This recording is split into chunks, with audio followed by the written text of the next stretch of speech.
Hello বন্ধুরা, কেমন আছেন? আশা করি ভালো আছেন। এখন আমি বানিয়ে দেখাবো পুরো দুধের গোবিন্দভোগ চালের পায়েস। জল জল দিলাম, জলের সঙ্গে একটু দুধ দিলাম, পরিমাণ মতন দুধ, গুঁড়ো দুধ দিলাম।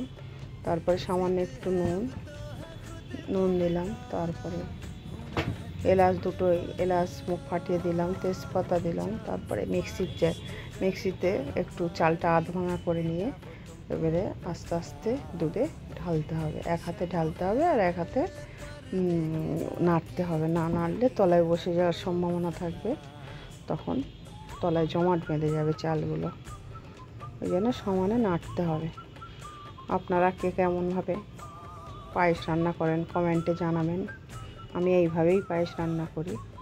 এবারে ঘি দিলাম, ঘি দিয়ে পরিমাণ মতন ঘি দেবেন, যার যেরকম পছন্দ, যতটুকু চাল সেই রকম অনুমান করে ঘি দেবেন। ঘিটা আন্দাজ মতো দিলেই হবে। কে কেমন বানান জানাবেন কমেন্টে। ভালো লাগলে লাইক, শেয়ার, সাবস্ক্রাইব করবেন।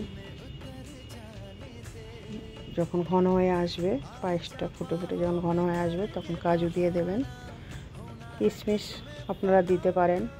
আমার ছেলেমেয়েরা খায় না বলে আমি দিলাম না। পায়েসে কিশমিশ খেতে পছন্দ করে না, তাই দিলাম না।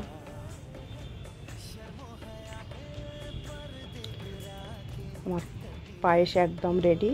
টাটা।